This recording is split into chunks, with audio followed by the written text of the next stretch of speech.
Assalamualaikum warahmatullahi wabarakatuh. Perkenalkan, nama saya Rena Gaib dan dua rekan saya yaitu Aprinita Goio dan Oktavianti. Baik, kami dari kelompok 2, kami akan menjelaskan materi tentang menyimak dan hakikatnya. Yang pertama yaitu pengertian menyimak. Menyimak adalah keterampilan memahami bahasa lisan yang bersifat reseptif. Dengan demikian, berarti bukan sekedar mendengarkan bunyi-bunyi bahasa, melainkan sekaligus memahaminya. Hal ini berbeda dengan mendengarkan yang sudah mengarah pada usaha yang sungguh-sungguh, dengan memperhatikan baik-baik apa yang didengar. Jadi, menyimak merupakan penerimaan pesan, gagasan, perasaan, dan pikiran seseorang. Tanggapan atas menyimak merupakan respon terhadap pembicara. Jika hal itu terjadi, berarti telah terjalin komunikasi antara pembicara dan menyimak. Kemudian, kemampuan menyimak.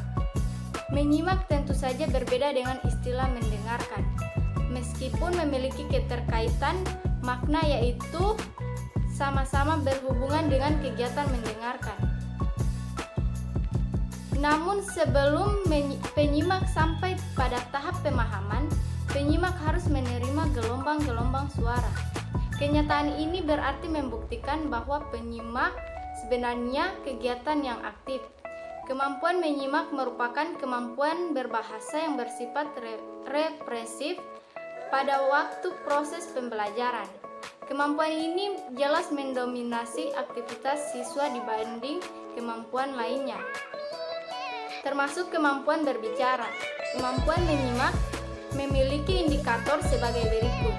Yang pertama, mampu menceritakan kembali isi cerita yang disimak atau didengarnya. Kedua, mampu memahami makna atau isi cerita yang didengar atau disimak. Ketiga, mampu memperagakan atau menirukan gerakan yang terdapat di dalam cerita. Keempat, mampu menambah wawasan atau pengetahuan. Kelima, mampu mengambil pelajaran atau hikmah dari cerita yang didengar atau disimak. Kemudian, menyimak memiliki tahapan sebagai berikut. Yang pertama, penerimaan, pemahaman, penginterpretasian, pengevaluasian, penanggapan. Baik, materi selanjutnya akan dijelaskan oleh rekan saya. Baiklah, kita lanjut ke bagian C, yaitu tujuan menyimak. Pertama, menyimak untuk belajar.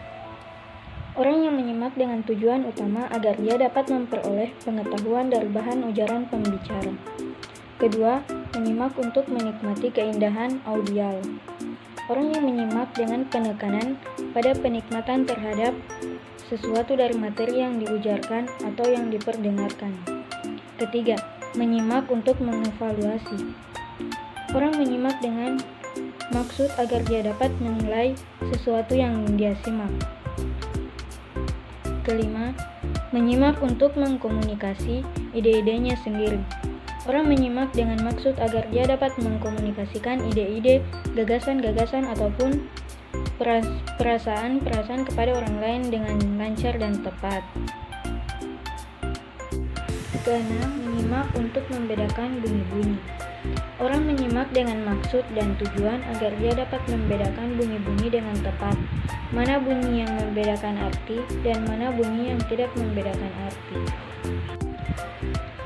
Ketujuh, menyimak untuk memecahkan masalah. Orang menyimak dengan maksud agar dia dapat memecahkan masalah secara kreatif dan analisis. Sebab dari pembicara dia mungkin banyak memperoleh banyak masukan berharga. Kedelapan, menyimak untuk meyakinkan. Orang yang tekun menyimak pembicara untuk meyakinkan dirinya terhadap suatu masalah atau pendapat yang selama ini dia ragukan. Bagian D, pengertian hakikat. Hakikat adalah kalimat atau ungkapan yang digunakan untuk menunjukkan makna yang sebenarnya atau makna yang paling dasar dari sesuatu, seperti benda, kondisi atau pemikiran. Akan tetapi ada beberapa yang menjadi ungkapan yang sudah sering digunakan dalam kondisi tertentu, sehingga menjadi semacam konvensi hakikat seperti disebut sebagai hakikat secara adat kebiasaan. Bagian E, hakikat keterampilan bahasa. Sebagai seorang guru, kita memerlukan media bahasa dalam upaya membelajarkan para siswa dalam menjalani profesi dan kehidupan sehari-hari.